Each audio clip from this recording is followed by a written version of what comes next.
How's it going? This is Resident Apollo for YouTube back with another read on Beguile and Beguile, Book 9, Chapter 2. Back 11 months at the Belmore Beach House, Evie and Matthew's return brought with a shroud of mystery that had their own life-altering experience in Scotland. But life in Welshport and the world itself kept turning. I know that things here are never dull, Evie said, but somehow I feel there's more than our normal share of viral woes to discuss. I mean, Eden is living here. Where's Caspian? Aurora sighed, all darling. The world is much different now. Then the Jordan family matriarch sat down and began to tell the story of what happened while Evie, uh, Gabriel, and Matthew gone. It was a long and harrowing tale of things that would set their worlds on the right path, but at the same time, Aurora noted, would lead them into new and uncertain futures. Go on, Matthew said, encouraging Aurora. Evie took a deep breath as her nephew, Roman, poured them all tea. The cousins shot each other looks while Aurora searched her mind on how to begin.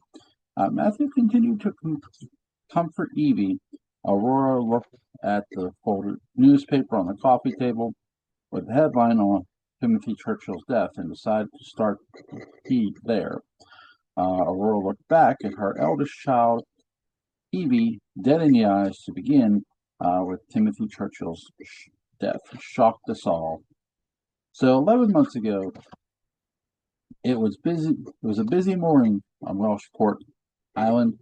Ships in the harbor unloaded several loads of their catch, smaller boats that would take them into the mainland and even a few ports down the eastern seaboard: Augusta, Boston, New York City, Pittsburgh, and Baltimore were all customers of the fishing fleets of Welshport. On the posture side of the village, near the park, several well-to-do citizens gossiped on street corners while their fluffy, well-groomed dogs barked and played with each other, wrapping their leash around their owner's legs. At Welshport Village Hall, Village Hall, sorry, Nathan Kramer, Mayor Timothy Churchill's closest aide, skimmed through the Welshport Globe, trying to keep his mind occupied while he waited. His boss, no one had heard a single word from the mayor that morning. He was typically first one in, first one out. It was odd for him to not show up, call, or even send a message to say he would be late or absent or altogether. Nathan had been at the office waiting for hours. Fresh coffee that had been brought out to the mayor turned cold. His prepared breakfast toast had become stale, save the soft part in the center where butter had melted away. Something was definitely off. I'll be back, Claire. I think our fearless leader may have overslept, Nathan said to a secretary. Uh, that'd be a first, wouldn't it? She replied, her fury, sorry, fury red hair glowing in the morning sun. Fiery, sorry. Let's see where. Nathan nodded, and if we get any calls, please take detailed notes. Yesterday's read, like an Irish limerick, but in hieroglyphics, he said to the secretary, joking. She narrowed her bright Dublin eyes and perched her lips. Oh, you, just get on with it, she shouted, knowing Nathan was only kidding with her. After taking a short cab ride to Churchill home, Nathan stepped up to the front door and knocked. A few seconds passed. He knocked again, this time harder, hoping the rapping on the door in a louder cadence would stir the mayor awake, but the force of the second round of knocks pushed open the door. It was unlocked. He stood there, frozen in a place with worry, even as the body warmed and the sun beaming down on his dark suit. Before stepping in, Nathan decided to call out for Timothy, but there was no response. Nathan glanced down at his watch, almost 10:15 in the morning. There was no way he was still asleep. He stepped into the house on Covington Street, Covington Street, to meet the silence that had returned to the other mayor's name. The eeriness of the clean house chilled him. Nothing had been moved. No coffee in the pot, no dishes in the sink. Timothy, who lived alone, seemed to not even be home. Nathan called out again and again, no answer. He continued into the hallway, past a bathroom, empty, past a guest room, empty. The door of the main bedroom was slightly open. He could see the bed from the small gap of the ajar door. The streets and the blanket. Nathan pushed the door fully open to find Timothy's dead body. He gasped and turned away from the sight of the old man in the bed dead. Blue lips, pale hands, a face void of any kind of peace. Slowly Nathan turned back and stepped away. It was clear that the bruises on Timothy's neck that he had been choked to death. Nathan covered Timothy's face with the white sheet of the bed and hurried back down into the hallway where he found a telephone. He picked up the receiver, but before he asked for the police, he asked for the operator to connect him with someone else, an ally. Baxter, it's Nate. I need you to come to Tim's house right now. So in a small fourth-story apartment with a beautiful view of Village Park and the sea of the distance, Lear Lockwood and Lucas Morrill lay in a white sheeted bed, their skin hot like the rays of the sun beating down on their naked bodies, glowing in the white light as they found themselves tangled together in a back and forth lover's knot. They could feel the late morning hour creep up and interrupt their passionate moment. It didn't matter. The two had fallen in love and were in the throes of exploring each other's bodies like navigators from centuries ago, discovering the mysteries of wilds of the seven seas. Each wrinkle, each muscle, and tummy fold, each tiny patch of hairs and naked skin exposed and adored. Lear traced the tan line around the waist with his finger and up to where a golden necklace formed a border. Lucas's hands and lips searched Lear's warm flesh as of two men so locked in love that they could care less the ticking of the clock on the wall.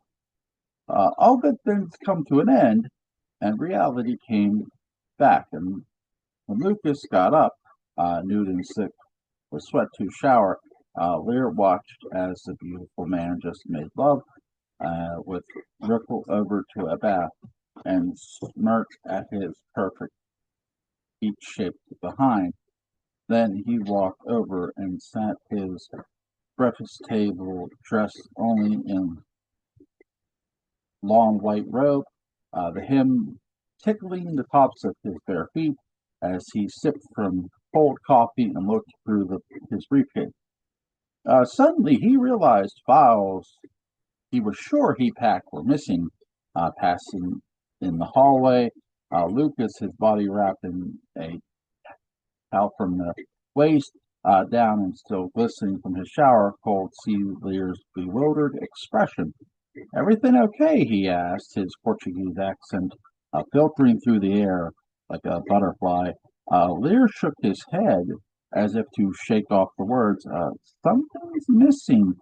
Lucas cocked his head to one side. Missing? Files. I had files in my briefcase that I was going to take to Cora, and they're missing. Oh, Lucas said, knowing exactly what he was talking about. That Cora already has them. What? Lucas stood up, his bare chest tight and with worry about what was going to come out of Lucas's mouth next. You won't be angry with me, will you? Lucas asked. Depends on what you're about to tell me, Lear replied, taking his coffee mug to the sink. Cora and I, well, when we went to your office and we took those files, I just wanted her to find some sort of peace and have it done quickly, Lucas said. Why would you not tell me you took them when you told me about going into my office a while back? Lucas, those are legal documents. You stole documents of private information.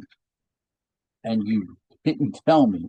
I thought you saw what you needed and left the papers there, but you took them. That's an even bigger crime than just breaking into my office. But it's Cora's information. It's Maggie's information. She is Maggie, Lucas shot back. Not legally, Lucas. Legally, the Murphys changed her name to Caroline Taylor Murphy. And at this point, she has no legal right to those papers. You both not only broke into a solicitor's office, but you stole someone else's legal property. Lear work. Okay, I understand you're upset, but nothing about her case was moving me because you were so busy. I just wanted her to finally know exactly who she was with no more secrets, and having those papers in her possession would do that, Lucas replied. We have to get them back from her before my firm finds out they're missing. Lucas gulped. Lear, I don't know what to say. I honestly didn't think it would cause this much of a problem, giving her what is hers. Lear rolled his eyes. You thought wrong. Lear shook his head and pushed past Lucas, who was still dripping from his shower. His anger could be felt as hot as the sun that shined in through the glorious late morning outside. Lear, I'm sorry I didn't tell you, Lucas replied loudly as Lear slammed his bedroom door shut. Lucas' heart deflated. He had clearly crossed the line and retreated back into the bathroom. In time, Lucas hoped Lear would forgive his sneakiness and realize it was just for the best for Cora, for Maggie. For the same woman, damn it. A busy afternoon at Welshport Hope Hospital came with a with a blazing sun above the media. Fluttered about the entrance as Jacob Lord continued his convalescence after his heart attack. In one of the fourth floor rooms, Rebecca Lockwood, Lord Castledor, entered the lobby amid a rush of reporters, questions about David's supposed return, Jacob's sudden illness, and of course, the end of the witch trial. But Rebecca, ever the stoic and suave media empress herself, pretended that they didn't even exist and entered the lobby with her head tilted upwards and her eyes straight ahead. Her mind, however, was on the impending doom of the media catching up to her own marital separation. It could not happen, she thought. She could not allow her personal life to be splashed across her own newspaper, as Baxter Murphy had done so many of her family. Once inside the echoing lobby, she spotted Dr. Peter Ward and his wife, Laurel, who had come to bring her husband a smartly packed lunch. Certainly, in the tin canisters like soldiers carried on their knapsack, Peter motioned for Rebecca. Afternoon, Rebecca said with a quiet smile to her former friends. Rebecca, it's very good to see you, Laurel replied, hoping their truce still stood. Laurel, Rebecca replied in a hurt tone. Rebecca realized she'd come off cold and quickly flashed a bigger smile and reached in for a hug with Laurel. How's my goddaughter, Samantha? She added, referencing Peter and Laurel's grandchild. Samantha as well with her nanny for the afternoon. Caspian, how is he doing? Laurel questioned. Rebecca paused. He's better, she said, not actually knowing for certain. Better, yes. Better. Sorry, Peter knew she had no idea Caspian's headaches were actually worse. I assume you're here to see Jacob then. Rebecca nodded to him, confirming. Room 410. Take the elevator. I'll open. It'll open. Take a left. He'll be on 4 doors down, Peter said. Thank you, Rebecca smirked. Both as Rebecca and her dark dress vanished behind the sliding folding doors of the elevator with its engraved the metal fashion images. Laurel noted on Rebecca's solemn attitude, perhaps eyebrows furrowed with worry too. For everything that's happened to her and her family, I would be zombie too. Upstairs, as the elevator opened on the 4th floor and Rebecca exited, she did as she was told and turned left towards Jacob's room. But instead of seeing what she thought she'd see, the busy hospital recovery room, she saw something much more interesting that sparked her mind. And off in the corner of the Central's nurse station was Dr. Nicholas Jordan and Nurse Daniel Holton. The two were standing close together as they believed they were not being watched. His lips were whispering something that made her giggle, her hands clasped tightly around his white coat lap. He moved some of her dark hair over her ear as the two gazed into each other's eyes. They were in love. Rebecca felt as if her corset was tightening. She could sense a bit of heat in her chest as the sickness of seeing Nick and Daniel together. Danielle represented the end of what she saw as a stable life Caspian, a world that she wanted to continue to live in. His past, Danielle, was like a dark cloud flowing over what Rebecca saw as her sunny marriage. Suddenly, ideas flooded her mind, and Rebecca quickly darted back into the elevator. Swoosh of her dark skirts fluttered and still unseen by the two new lovers, and hit a golden button set to. The doors of the glistening elevator opened on the 2nd floor, which quickly made her way down the hallway where her diverse idea devious idea led her. The hallway turned into another and then another, and once she realized she was in the right place, she slowed her pace and passed the open hospital room door. Dr. Sheila Hoffman was still recovering from her coma and Hope in bed reading a book. Dr. Hoffman, Rebecca said as if she hadn't found her on purpose. Mrs. Lord, what are you doing here? She had questioned as she sat up in her bed and folded the book in her lap, saving her place. I'm here to see Jacob, but I guess I got turned around a bit and found myself here. Silly me, how are you? She had gulped, feeling a bit strange in her bed in front of such a powerful, iconic town figure like Rebecca Lockwood Lord.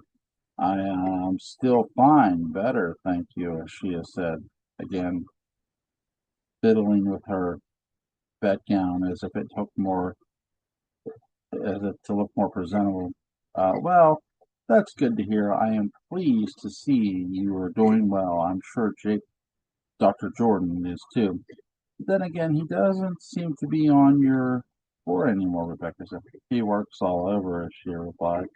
I bet he does, Rebecca answered, especially after, oh, never mind, after Rebecca Finn's concern for Shia and Nick's relationship. Ashia could see it on her face, the sad eyes biting off her pink lip, as if she were trying to hold back the secret which that was itching to come out. The fidgeting hands unable to stop. What is it? Ashia pushed. I don't want to alarm you or make you feel as if I am intruding on your life in any way, Dr. Hoffman, but then was roaming around while searching for Jacob. I saw something, and well, to be honest, how I think it got my I got myself so disoriented and ironically found myself here. Why, ironically, she asked, what's going on? Dr. Jordan and Nurse Holton, they've become quite close, haven't they? Rebecca said, to Ashia's quick expression of hurt. Rebecca quickly knew Ashia had indeed noticed. I didn't know, Ashia lied. Well, dear, Rebecca said, stepping closer to the bedridden Ashia and patted her shoulder. I do know, and what I saw was something very disrespectful, not only to this hospital, but to you. They're definitely, Rebecca paused to search for the perfect word that would set Ashia up in touch. Ashia looked away and towards the window, allowed the warm afternoon sun to try its best and comfort her. It didn't work. The word Rebecca emphasized, touch, made it clear to Isabel to Ashia what Rebecca saw.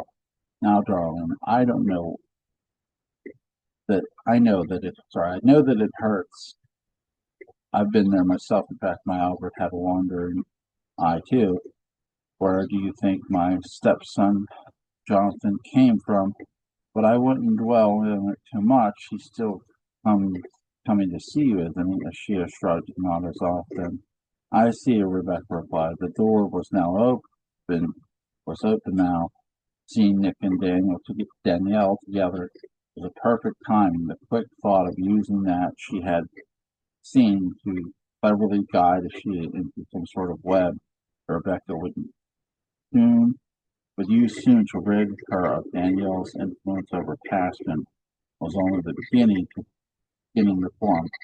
There's a lot he and I need to discuss, and I think he knows something.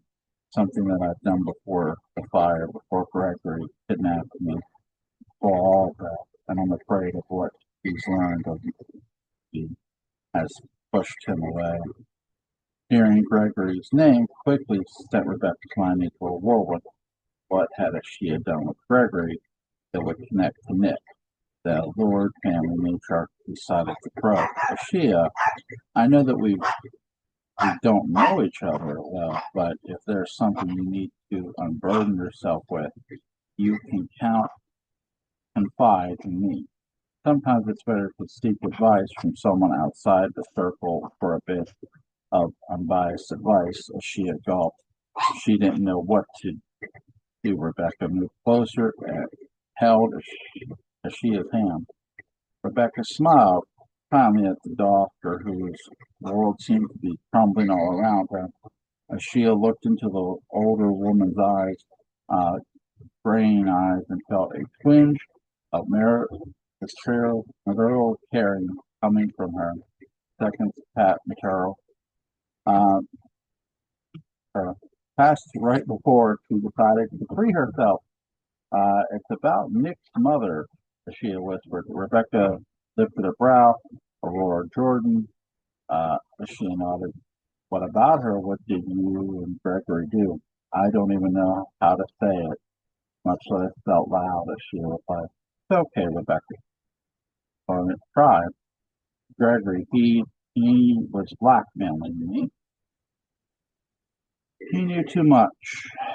I had done, and he'd be holding it over me for so long. Mr. Castor, I had to do it. I had to help him, Rashida began confessing. What happened? Rebecca said. Her whole body seemed to be quivering with delight over this information. When Mrs. Jordan gave birth to the child she had conceived with, she paused, your husband, Gregory and I took the child, and I, what did you do, Rebecca asked. We told Aurora the child died, but it didn't. It gave the child to someone else. Mary and Philip's son Caleb. That is Aurora and Caspian's son, as she had said, sobbing. Rebecca sat back and took a breath, swallowed hard, and released her hands from Shia's. The news shocking her, yet pleasing her. All right, that's all right. It's okay, Rebecca said to Shia, as she calmed. Don't say another word about any of this to anyone. Do you understand? I'll help you through this. You cannot tell a soul the truth. Um, Rebecca had fought so hard to find love with Caspian, a man who came into her life when she least expected it, but needed the most. She was lonely. She was a ship set adrift with nowhere to anchor herself, especially at her age. Caspian had become that anchor, and Rebecca was not going to allow herself to lose him to Danielle or to Aurora. Danielle was pushing for Caspian to return to his life as victor, and Aurora was on the cusp of finding love, the love child she and Caspian shared. Rebecca saw her marriage as good as gone to both, and she now was two reasonable threats against her. This marriage she so passionately felt she deserved. But she continued to cry, there. I know what it's like to be in your shoes. It's never easy to be the woman on the outside looking in. All you've done is try to keep the man you love. I want the same. I'm going to help you, Rebecca said. He's fallen already for Danielle, hasn't he? She answered, thinking of Nick. I wouldn't worry about her for too long. We'll figure something out. Imagine a man who is supposed to be this pillar of our community and this hospital running around with a nurse as if they're school children in love. Well, it's more than just deceitful and it's disgusting. And Aurora, well, that's just another version of Danielle. But for me, Rebecca, unsolved. Uh, you'll help me, as she asked again, sniffing her fears away.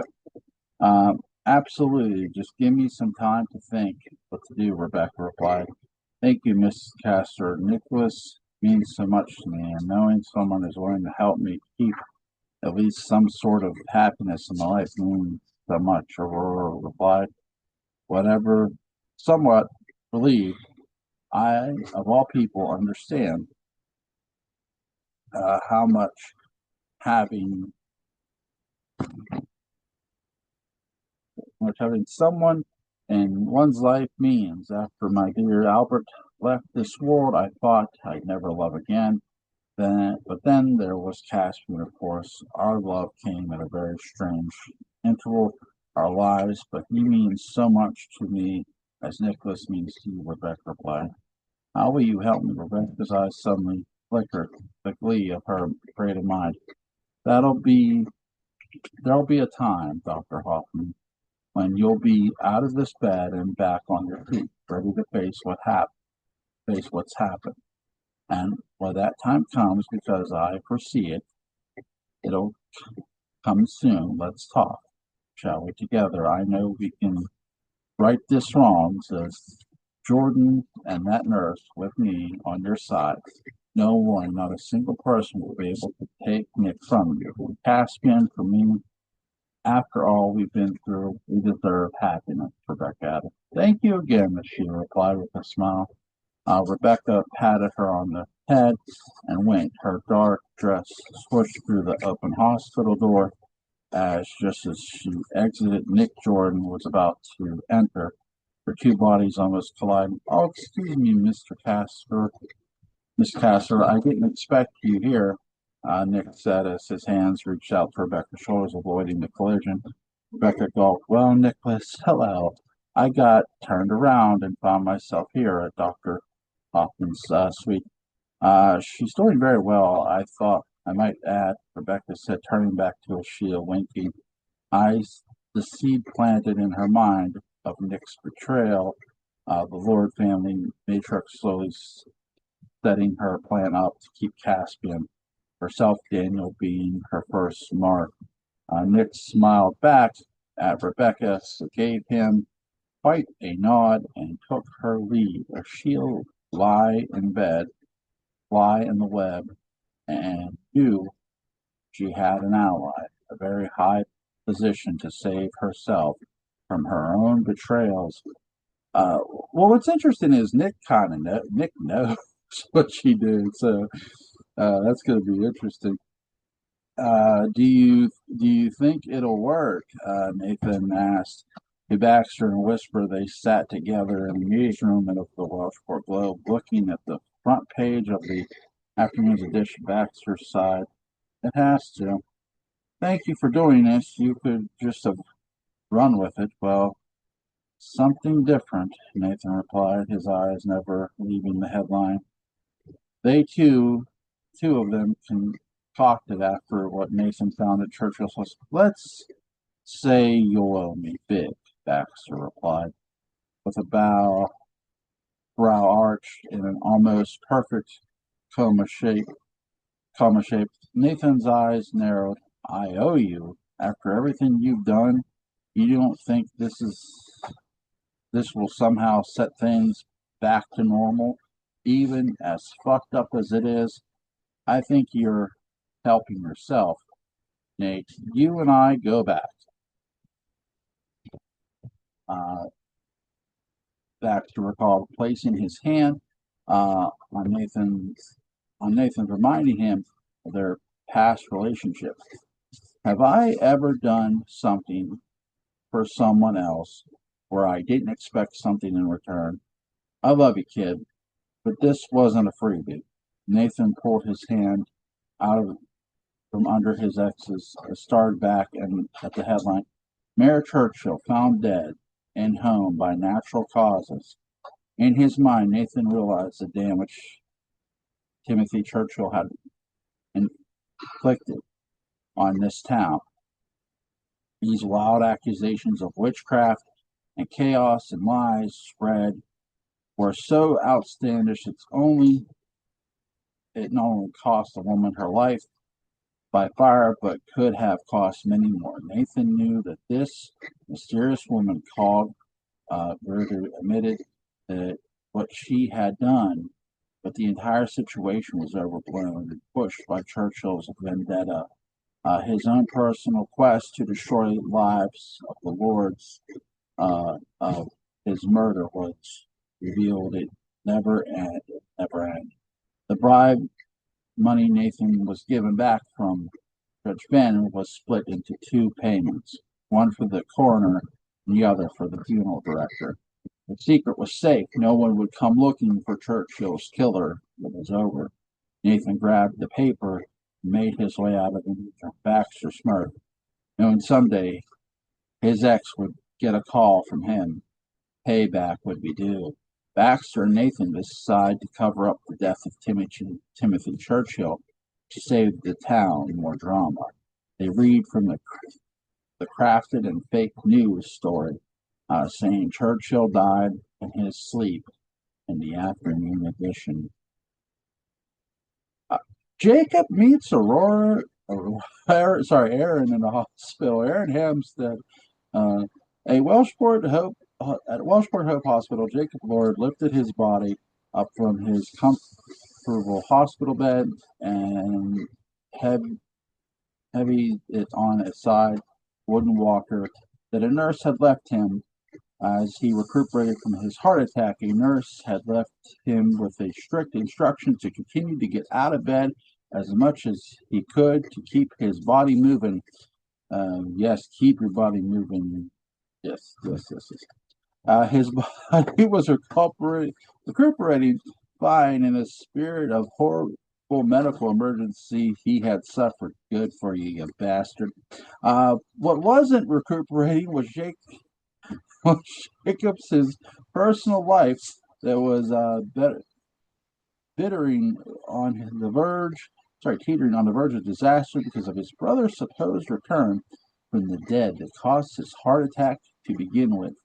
The Lord Air slowly moved the wooden walker over the four-story window and looked out into the grounds of the hospital and past the large square building that was the neighboring asylum that looked out onto the Atlantic Sea.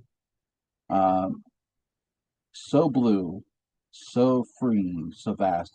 He could see a small ship off in the distance floating over the horizon and vanishing. He thought of himself as the ship larger than life, made of steel, but vanishing into nothing, all because of David or Christopher, as he was now known, had returned to reveal the truth about Sabrina's death. Jacob committed, but had framed David for 2 decades ago. Sir, a voice came from the hospital room. Jacob turned to see his trusted spy and valet, Aaron Hempstead.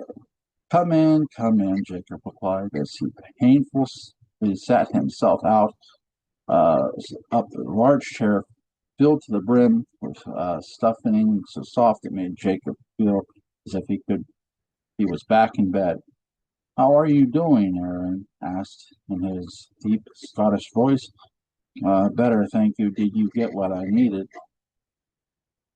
Aaron sighed. There was really nothing I could find on Christopher Wesley. That name didn't ring any alarms with any contact in London. They said they'd continue to search for anything and cable me if any news. If they found it, I would have to. I will have to admit, if he was hiding in the wouldn't have done anything to cause a stir. Aaron Hampstead, hoping Jacob would drop the search for dirt on Chris, Aaron's best friend. There has to be a reason David would come back to him potentially. He must feel as if he can just, I don't know, take back his life or let go of Jacob, said replied, clearly rattled by his brother's return. Aaron took a beat reply, feeling caught between his best friend, David, and his boss, Jacob. Two brothers torn apart by jealousy, murder, and decades of lies. The man in front of Aaron, a mixture of paranoia and fear, was once stoic and sinister, now clearly broken by his lies, his treachery, and all the death that he caused. May I speak freely, sir? Aaron asked. Jacob lifted brow but nodded. What if he just wants his family back? He's been alone for what I've been told these years. He must have been so afraid to connect with anyone, considering what he thought happened. Aaron paused, realizing he was openly admitting David did not kill Sabrina. Considering what he had happened to Sabrina, suddenly he sees Sabrina's face in London. But it's really Miss Thorne. Imagine all the memories of life back in Washington came flooding back. He probably just wants to go back to where he was before anything ever happened. His life. Jacob thought for a second.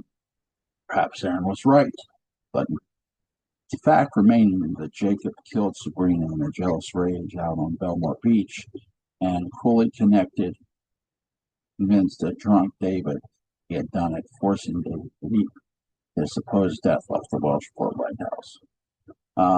Only David's end was just as false as Jacob's story of who killed Sabrina. I can't expect to think David has returned to just reunite with his Jacob play. I have to keep my brother in close proximity at all times. I need to know his every move. I hope you and Caroline can do that for me. I'm trapped here. And nodded that he understood and would do anything for his boss, even serving his best friend's return. Plotting so early the day sounded well. I'm not surprised, Rebecca said, finally making her way into Jacob's mother. Jacob answered, Slowly standing up from his chair and moving back to the bed. Mrs. Castor greeted. Jacob groaned. "I'll never get used to anyone calling me that," he settled for his mother's maiden name. "Find a way," she hissed. Um, Aaron took his leave and slowly made his way out of Jacob's room. Rebecca sat on the chair, folded her arms on her lap, her back straight, never touching the back of the chair, her eyes scanning the room as if they were for a hotel that had not been kept up, though Jacob had been giving a very luxurious private suite in the hospital, one of the four on the on that floor. "What were you and Aaron discussing?" she asked. "Business," he replied softly. "Business with Aaron? Very well. Fill me in. I'm one of the publishers of the business." "Not our business," he corrected. "My business." Rebecca knew exactly what he meant. The first time she of course was being very facetious. The matriarch perched her lips, rocked in her chair, her tight corset holding her body perfectly, facing her son as if she was setting him to confess, although she knew he would not open up to her about the private conversation she walked in on. "I want you to leave David alone," she suddenly shared Jacob's nerve. "David, huh? You know he goes by Christopher, don't you?" "David, Christopher, whatever he chooses to go by. I want you to Jenna. Amen, Jenna. We have to let the wounds of the past heal, Jacob. Wounds, I might add, come from you, which is more than I can say for you. That's what I hope I'd walk in on. You healing, not scheming," she said ironically, considering what she just did with Ishia Hoffman.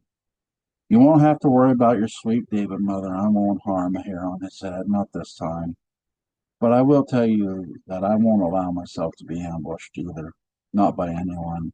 He's back for anything, and other than to reunite with his family, I'll find out and be sure to squash it like a bug." "Ambushed? You sound paranoid, Jacob. You know David is back. You saw him yourself. You can fear an you can. How can you fear an ambush? He's not hiding in the shadows, keeping it secret. It's out on the open. What exactly would he be back for? Not to reunite with us," Rebecca replied, his eyes on revenge. Rebecca chuckled. "That's more your style, dear, not his. It never was. You sound terrified." There was some truth to what she was saying, but Jacob's eye was always on the horizon like the ship he'd watched vanish into the vast blue sea.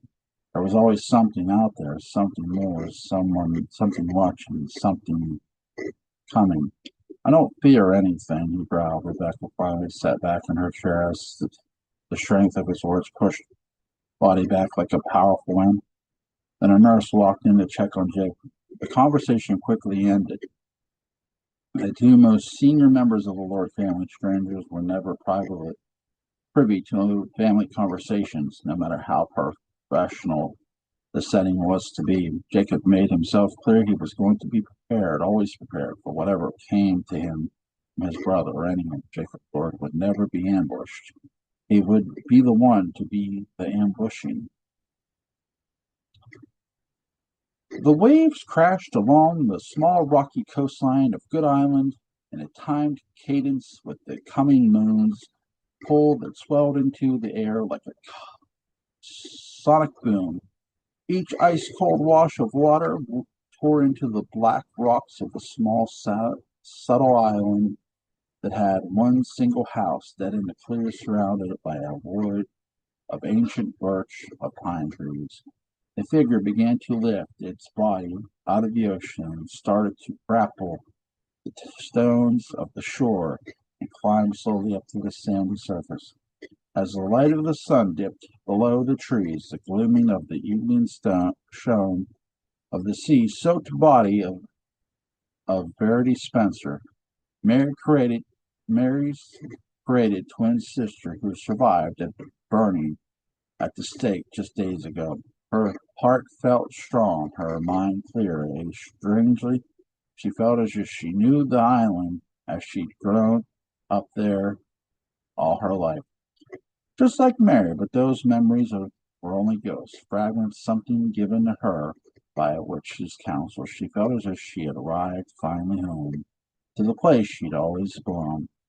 As she stood up, climbing over the rocks, and suddenly morphine of matter, air vision right before her eyes began to bend light and form into the tree shrouded and veiled figure peering it to her in black smoke-filled haze. The witch council had arrived.